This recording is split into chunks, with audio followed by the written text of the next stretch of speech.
Hey everybody, welcome back to Big Balls Fantasy Football and welcome to the Beasting Out segment. I am Greg the Beast with your two go hards and two go softs as we always do every week here on BBFF.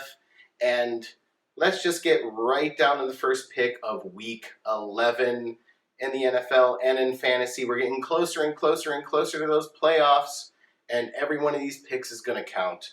So let's get right to it. Let's get to Eric Decker over there on the Jets. Now, this guy has been studding out all season. He has a really good matchup this week. He is going up against Houston's defense. Yes, I know they got lucky finally on Monday night up against the Bengals. I don't know what the hell got on Andy Dalton's head, but Houston's defense, as I've already picked on them already, have been sucking fantasy-wise and aren't the elite defense that they were last season. Sure, up against the run they're doing well, but against the pass, they are not doing well at all. Decker has 7 touchdowns in 9 weeks of the season. That means only 2 weeks he didn't get touchdowns. Going up against this week's secondary, he's going to do well this week. He's gotten double-digit fantasy points every single week. And week 2 against the Colts, 23 points. That was his season high. Week 10 versus the Bills just last week, 20 points. This is a really great matchup. Decker has been getting you consistent points. There's no reason you shouldn't put him in. And, he's getting a lot of targets. Get him in your lineup this week. Don't miss out. My second go hard for you this week is LeSean McCoy over there on the Bills. And you're wondering, this is a head scratcher. They're playing the Patriots this week. Why the hell do you have me putting in LeSean McCoy? Sometimes you need to play the streaks in fantasy. And that's one thing that LeSean McCoy is doing.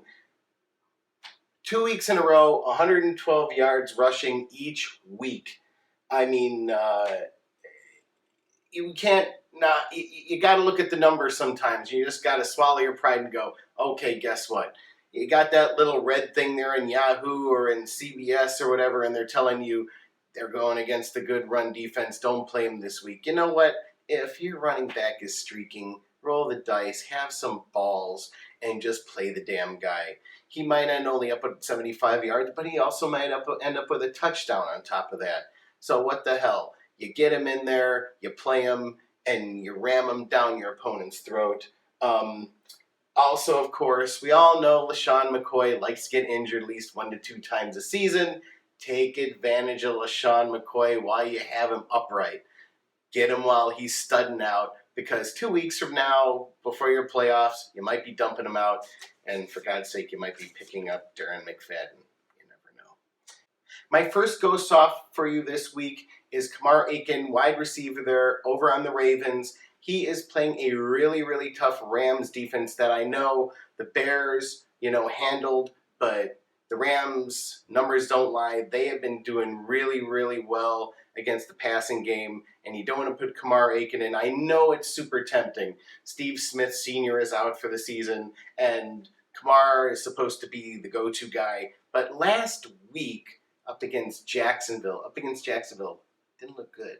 Did not look good. So he has his coming out party against one of the softest defenses in the league, and he just doesn't do it. That is not cool at all.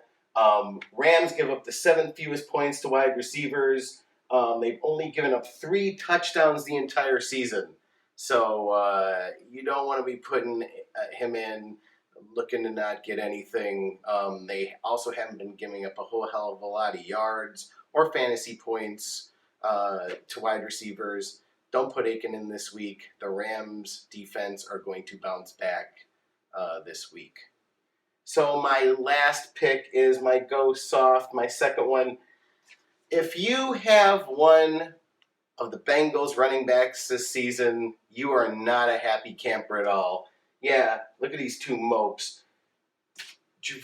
First we were thinking Giovanni Bernard was going to do great. Then we were thinking maybe Hill. They keep switching off. Yes, it is the dreaded running back by committee, everybody. We hate it in fantasy. And the Bengals can't make up their mind because they have turned into a pass-happy offense. That's how they've stayed in the big win column. And Hill has only gotten 5 touchdowns, 0 since week 4. Giovanni Bernard's only gotten 2 touchdowns the entire season. Neither of these running backs have had a 100-yard game all season. Why the hell do you want on your fantasy team? I know you keep putting them in week after week after week. They just keep disappointing you. Just stop playing them. Go and get somebody else. You have to do like you have to do with some of your running backs and just put them out to pasture. Get somebody that's actually scoring, and that way you will have somebody set for your playoff run that we all hope you are getting in from our picks.